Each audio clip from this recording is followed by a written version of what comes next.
Muy buenas tardes. Después de la guerra, ahora llegan los ovnis. Ahora, la tensión en el mundo ha escalado hasta el espacio aéreo después de que Estados Unidos haya abatido este fin de semana hasta 3 objetos voladores no identificados. Esta locura ha ocurrido después de que el fin de semana anterior el ejército de Estados Unidos derribara un globo espía chino confirmado incluso por China.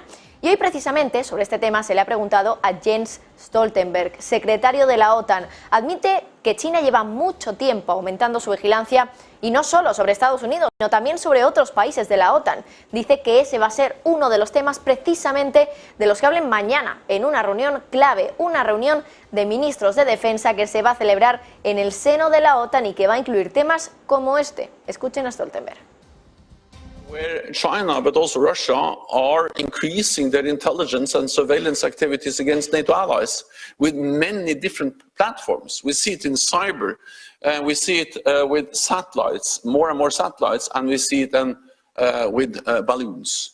That highlights the importance of our vigilance, our increased presence, and also that we ramp up and step up how we share intelligence and how we monitor and protect our airspace. And actually, one of the issues we're going to address and decide on the ministerial meeting tomorrow is increased cooperation between allies in space, sharing more data, collecting more data also from commercial satellites and then sharing that with the NATO command structure. So that's part of the overall picture, how we do more to monitor and have sufficient surveillance capabilities to protect all our airspace. Bueno, Stoltenberg ha desvelado que desde la OTAN no tienen ninguna esperanza de llegar a una paz con Rusia en el corto plazo. El secretario general de la Alianza asegura que no hay ninguna señal en absoluto, dice, de que Putin esté preparándose para la paz, pero tampoco ni siquiera para negociar.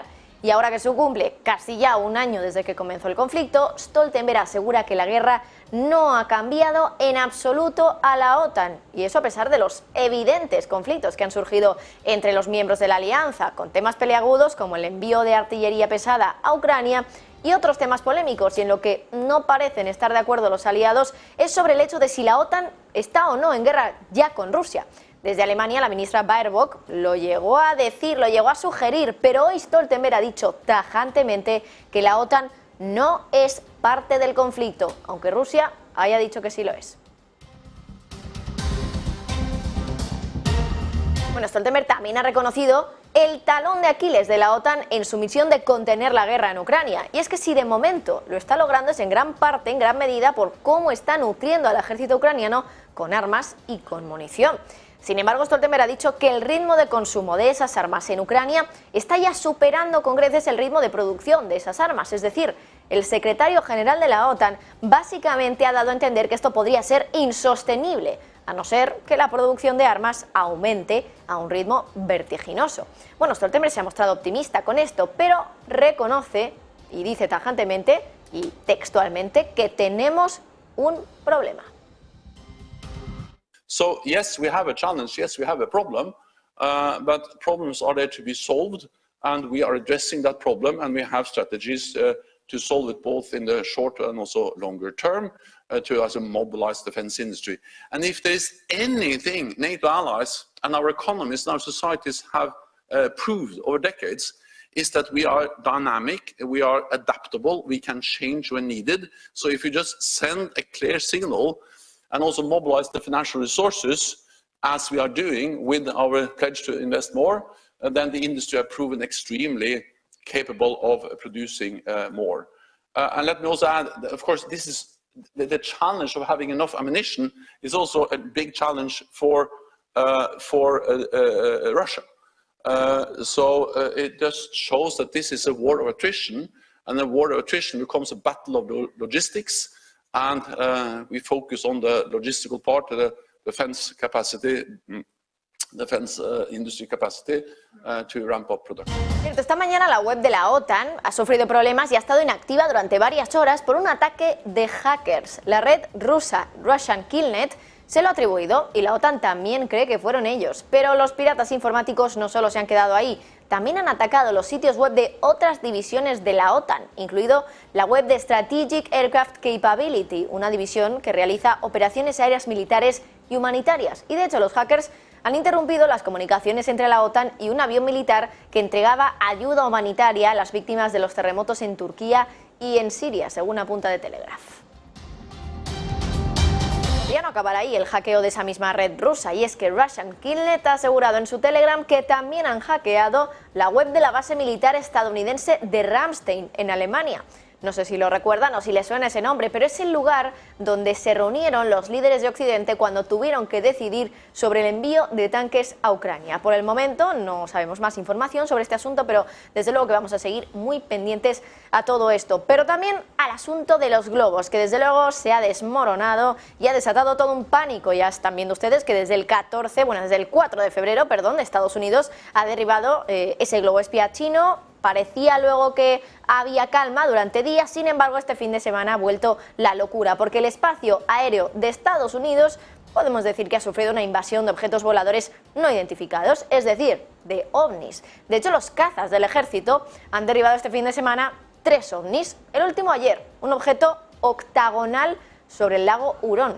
Lo curioso es que todavía no tenemos ninguna información sobre qué podrían ser esos objetos voladores. El general de las Fuerzas Aéreas de Estados Unidos ha dicho que el ejército no ha sido capaz de identificar qué son esos objetos, cómo vuelan o de dónde vienen. Y ha insistido, de hecho, en que si les llama objetos y no globos, como ocurrió con el primero, es por algo.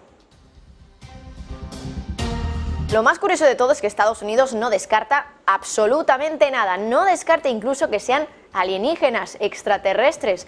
Desde el ejército aseguran que dejarán que sea la comunidad de inteligencia la que lo descubra. Sin embargo, otra fuente de Reuters asegura que el ejército dice no haber visto pruebas de que esos objetos sean alienígenas.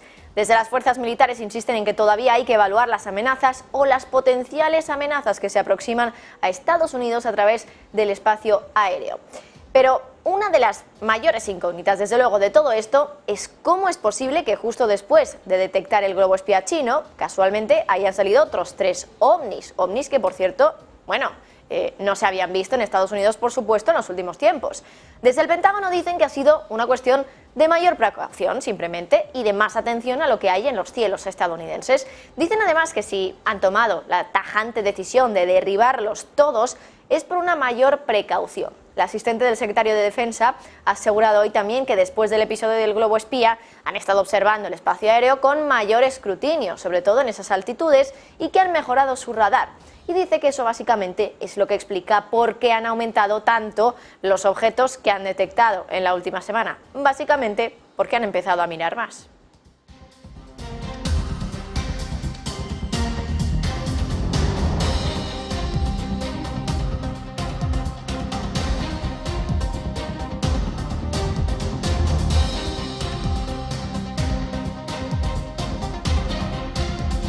La tensión entre China y Estados Unidos, desde luego que ya se puede cortar casi con un cuchillo. La cuestión está en dónde va a derivar esa tensión. Y muchos creen que, aunque todo esto de los globos los separa un poco, no supondrá cortar directamente la relación. Y es que recuerden las palabras de Jake Sullivan, el asesor de seguridad nacional de Biden. Dijo que Anthony Blinken había pospuesto su viaje a China, pero que no lo había cancelado y que eso no iba a pasar. Pero, ¿por qué ni China ni Estados Unidos pueden vivir el uno sin el otro?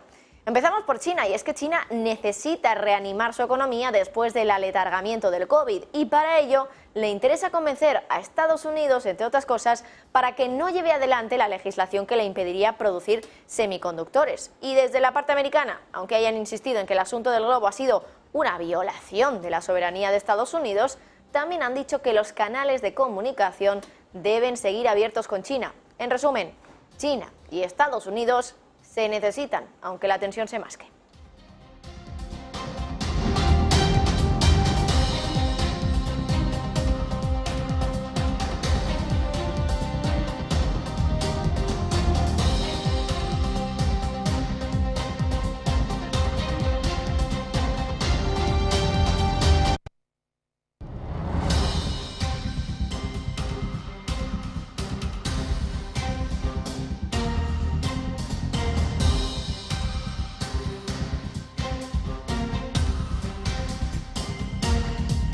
La cuestión es que no ha habido globos solo en Estados Unidos. La otra parte de esta historia también afirma haber visto globos en su territorio.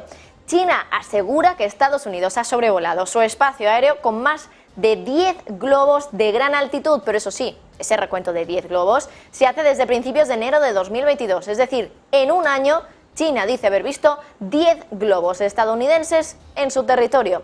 Bueno, con esto China quiere demostrar que Estados Unidos también ha mandado globos y que no es solo China la que lo ha hecho.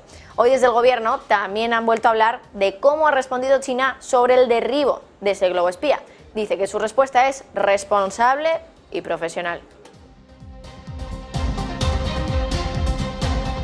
Bueno, y atención a la petición de Estados Unidos para sus ciudadanos. Dejamos a un lado la tensión entre Estados Unidos y China para hablar de la tensión Estados Unidos-Rusia. Bueno, Estados Unidos le ha dicho a sus ciudadanos que abandonen Rusia inmediatamente por la guerra en Ucrania y también pone el riesgo de detención arbitraria o acoso por parte de las fuerzas del orden rusas. Eva Villanueva.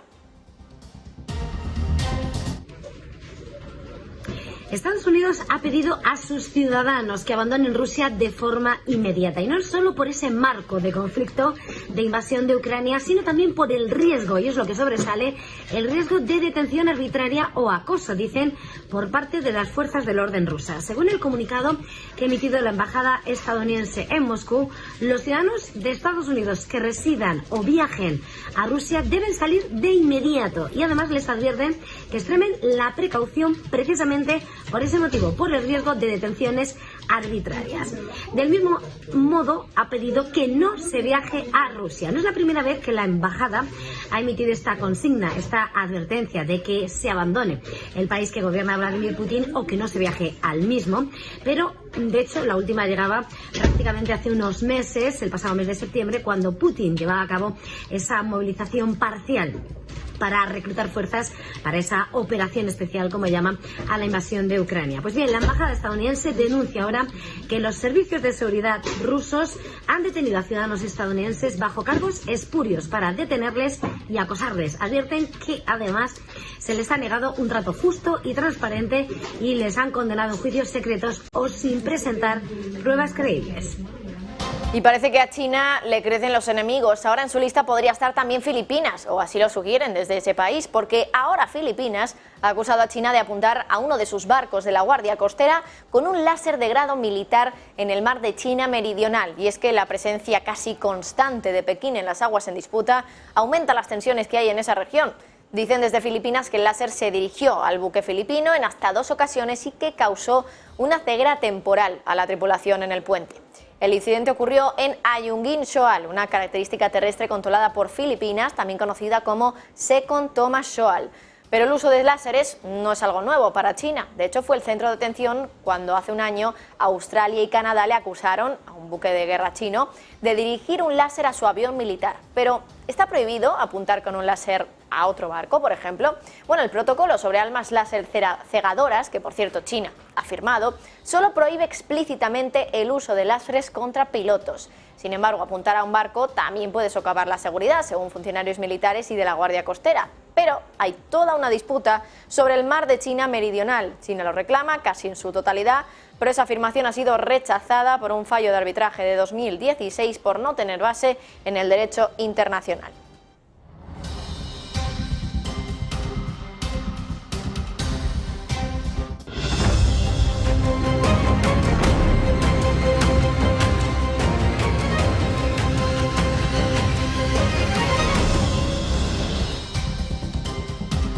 La factura que ha pagado Europa por la crisis energética se acerca peligrosamente al billón de euros. Según el think tank Bruegel, los costes por la crisis ya han ascendido a casi 800.000 millones y de esos 800.000, 681.000 corresponden a países de la Unión Europea, 103.000 millones a Reino Unido y 8.100 millones a Noruega. La anterior actualización del think tank sobre el coste de la crisis energética fue en noviembre, hacía casi 4 meses. Entonces, la factura ya era de 700.000 millones. Alemania es el país que más ha gastado, con casi 270.000 millones de euros, una cantidad que ha eclipsado al resto de países.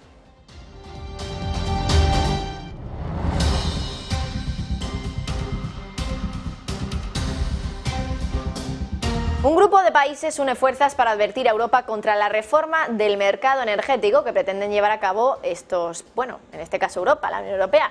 Son Dinamarca, Alemania, los Países Bajos, Estonia, Finlandia, Luxemburgo y Letonia, quienes le han dicho a Bruselas que no se precipite a introducir grandes cambios en el mercado de la electricidad de la Unión Europea. Y es que la Comisión está elaborando una reforma de las normas del mercado de la electricidad de la Unión con el objetivo de amortiguar mejor los picos de precios en los combustibles fósiles y que eso acaba trasladándose en las facturas de los consumidores. Quieren evitar que se repita la subida de los precios. El ministro de Energía danés ha dicho que debemos resistir la tentación de matar la gallina de los huevos de oro, que dice ha sido nuestro mercado único de la electricidad en la última década. Y hoy por fin, después del retraso del viernes, que era cuando originalmente estaba previsto que se publicaran estas previsiones económicas, ya tenemos las previsiones de invierno de la Comisión Europea y, como era de esperar, la palabra recesión se elimina de esas previsiones. Bueno, no se elimina, pero es que la Comisión Europea espera que Europa pueda esquivar la recesión. De hecho, esa misma idea es la que utilizan en el titular de esas previsiones, así que parecen bastante convencidos con ese hecho. La Comisión cree ahora que el PIB de la eurozona va a crecer casi un 1% en lugar del 0,3% anterior. Esto supone mejorar esa previsión en prácticamente el triple. Pero eso sí, Gentiloni, el comisario de Economía de la Unión Europea, ha querido ser un poco prudente. Dice que aunque no vaya a haber recesión, eso no significa que 2023 vaya a ser un año bueno. The economy showed remarkable strength last year, and the performance this year is set to be better than expected last autumn. Better than expected doesn't mean good. La Comisión Europea ahora también incorpora otra idea a su discurso. Dicen que el pico de inflación ya se ha visto. Bueno, y pueden ver el optimismo que hay en Europa, tanto por la parte económica como por la parte de inflación. Y es que ahora la Comisión Europea cree que la inflación de la zona euro va a ser del 5,6% en 2023. Y esto es 5 décimas menos de lo esperado en sus anteriores previsiones. Escuchen ese optimismo de Gentiloni respecto a la inflación. And now, inflation. As expected in our autumn forecast, inflation peaked during the last quarter of 22. Thanks to rapidly declining energy prices, euro area headline inflation averaged 10% in the final quarter of last year, a somewhat lower turnout than expected. However, core inflation, headline inflation excluding energy and unprocessed food, continued to increase to 6.9 in December. Pero según esas nuevas previsiones, ¿cuánto vamos a tardar en ver esa inflación europea de nuevo en el objetivo del Banco Central Europeo, es decir, en ese 2%? Bueno, pues parece que todavía está algo lejano ese momento. De hecho, la Comisión Europea sigue viendo que ese 2% no va a llegar hasta 2025. De hecho, lo que esperan los expertos es que de media ese año el IPC de la zona euro alcance el 2,1% y por tanto quede ligeramente por encima del objetivo del BCE.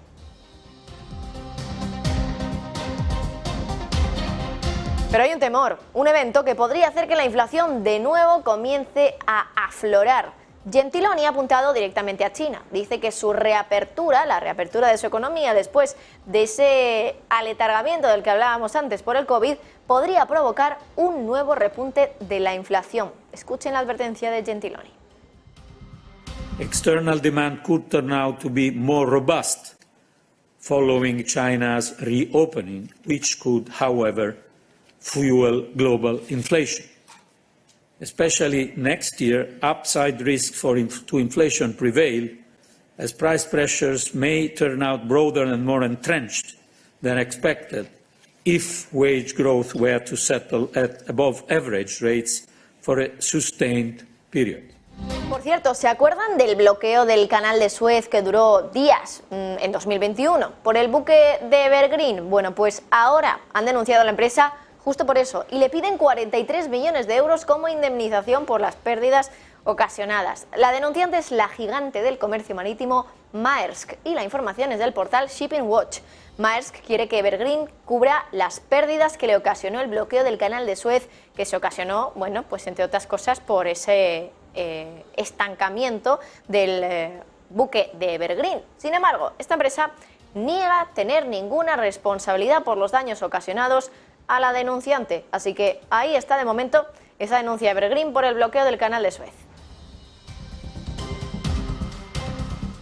Y ya está a punto de cumplirse un año desde que empezó la guerra y hacemos balance. Y es que según un análisis hecho por Commonwealth Partnerships, de las empresas extranjeras que dijeron en su día que se iban de Rusia por la guerra, ¿cuántas lo han hecho finalmente? Pues solo el 25%.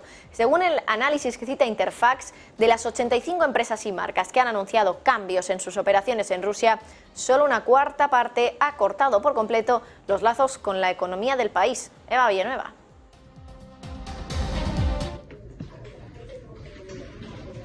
A punto de cumplirse un año desde que arrancase esa operación especial, como llamó Vladimir Putin, a la invasión de Ucrania. Hemos conocido los datos que toman la radiografía de cuál ha sido el comportamiento real de esas compañías que dijeron que se marchaban de Rusia y que no todas han completado esa salida. En concreto, de las empresas extranjeras que se fueron o anunciaron su marcha de la Federación Rusa, solo el 25% se fue realmente.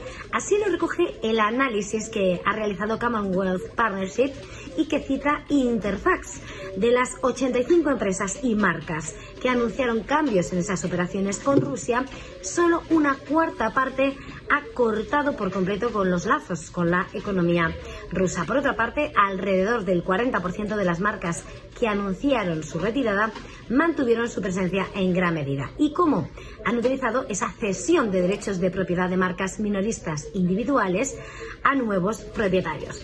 El estudio recoge además cómo otro 32% de las empresas ha encontrado nuevos dueños para sus negocios a través de dos vías, con la venta a nuevos propietarios o también mediante la transferencia a la gestión local, que no es otra que la dirección de la Federación Rusa.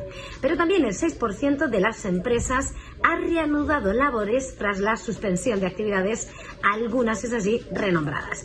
El estudio concluye, por tanto, que no todo el mundo está listo para abandonar Rusia, incluso y pese a esas fuertes presiones de los reguladores. Los investigadores también notan que en el caso de que un negocio se venda a nuevos propietarios, en caso de que se vendiera, la mayoría de las veces las empresas rusas eran las que acababan siendo los compradores. En concreto, en el 67% de las transacciones. En el 19% de los casos, los compradores son personas jurídicas registrados en los Emiratos Árabes Unidos, y en el 40% restante de las transacciones la compra fue realizada por empresas turcas o libanesas.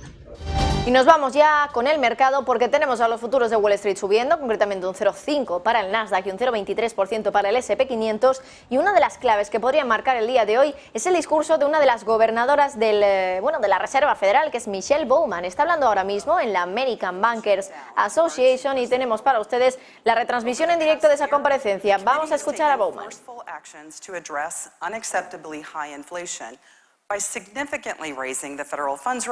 And reducing our balance sheet holdings of Treasury and agency mortgage-backed securities. At our most recent meeting, we continued on that path by further increasing the target range for the federal funds rate by 25 basis points to 4.5% to 4.75%. I expect that ongoing increases will be appropriate to bring the federal funds rate to a sufficiently restrictive level, and that it will need to remain there for some time to restore price stability. The economic outlook and the outlook for inflation continue to be highly uncertain. Global and domestic factors are contributing to heightened uncertainty, and I expect that we will continue to be surprised by economic and geopolitical developments and by the incoming data. While we've seen modestly lower inflation readings in recent months, overall inflation remains high.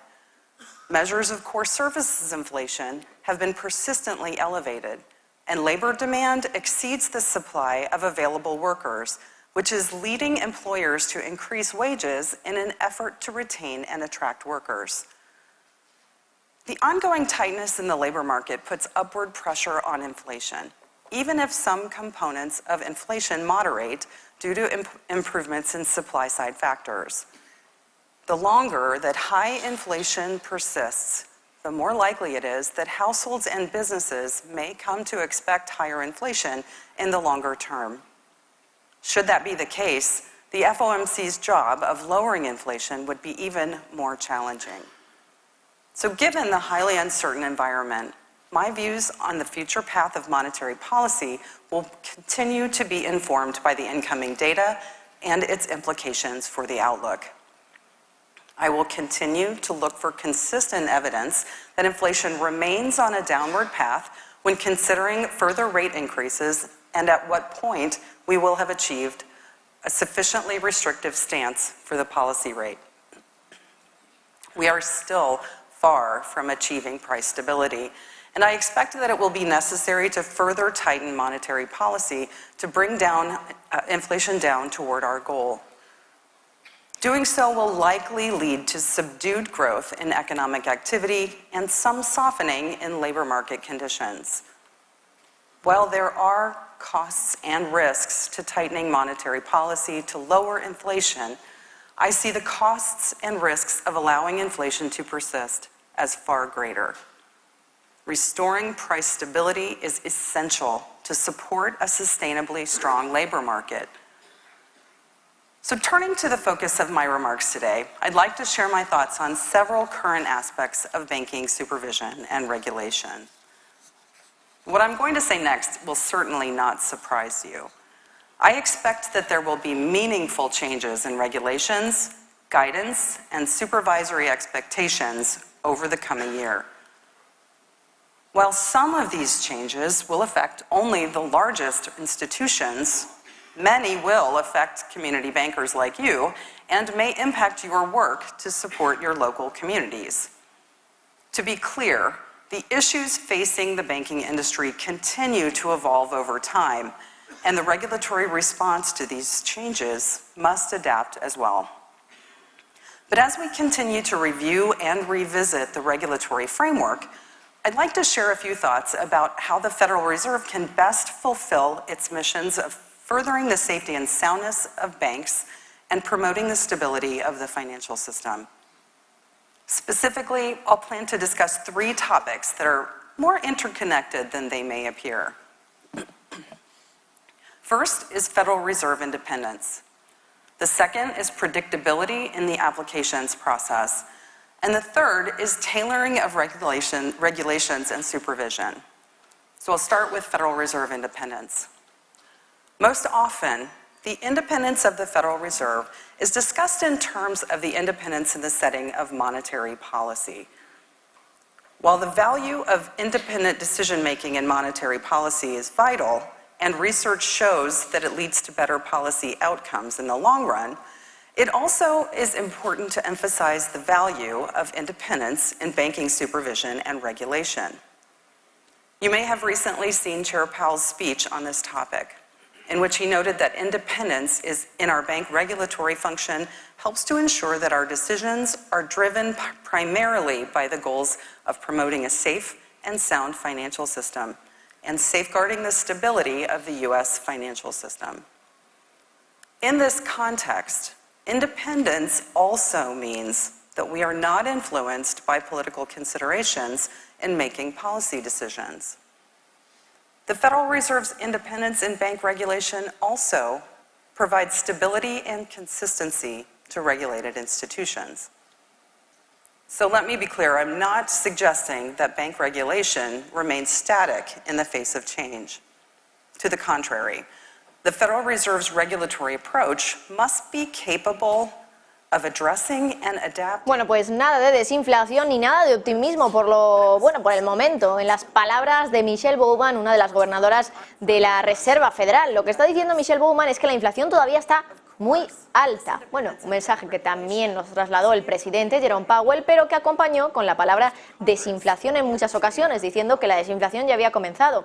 Bueno, en este caso Michelle Bowman no está hablando por el momento de desinflación. Sí que es cierto que dice que parece que ha caído en los últimos meses, pero aún así advierte sobre los peligros de que la inflación siga tan elevada. Y de hecho dice que es verdad que hay costes y riesgos de seguir endureciendo la política monetaria, pero entre otras cosas dice también que bueno, bueno, esos costes y esos riesgos son mucho peores si no hacemos nada, dice. Es decir, si seguimos manteniendo la inflación en estos niveles que, insiste, son elevados. Y otra de las cosas que parece que preocupan a Michelle Bowman es el hecho de que llevar tanto tiempo con una inflación tan elevada hace que las expectativas de la inflación sigan siendo muy altas a largo plazo. Es decir, la pescadilla que se muerde la cola. Y han dicho muchas veces desde la FED, desde el Banco Central Europeo, que es muy importante que las expectativas estén ancladas. En el momento en el que eso no ocurre, la inflación puede seguir elevada simplemente por el hecho de que los ciudadanos piensan que los precios van a seguir muy altos. Y por lo tanto,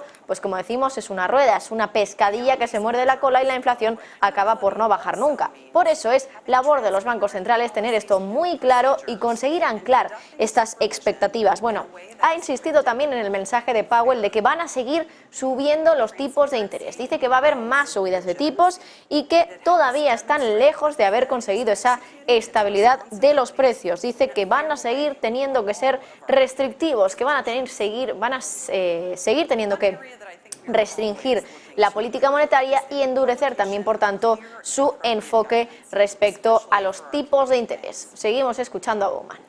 Some examples of where we've done a pretty good job. For instance, in providing tools to help community banks estimate their losses under the current expected credit loss, or CECL, accounting standard. Hopefully, some of you are implementing those tools now. But we owe this duty of transparency to all of our regulated institutions. For example, the board will soon publish the supervision criteria implemented by the Large Institution Supervision Coordinating Committee. We call it the LISIC manual. Banks should have some assurance that they are being held to the same standard as their peers over time. While the publication of this manual may be only a modest improvement in transparency, I think it will be a very important step. Transparency helps us not only with accountability, but also with building legitimacy and public trust. To be clear, it's very important for you. Bueno, pues está hablando de supervisión bancaria. Michelle Bowman, la gobernadora de la Reserva Federal, ha hablado al principio de esa comparecencia sobre la inflación, sobre el endurecimiento de la política monetaria, pero ahora ya se está quedando un poco con temas más dedicados a la supervisión bancaria. Así que, por el momento, dejamos esta comparecencia y vamos ya a entrevistar, bueno, pues a nuestro siguiente invitado, que es Roberto Moro, analista de Apta Negocios. Roberto, muy buenas tardes.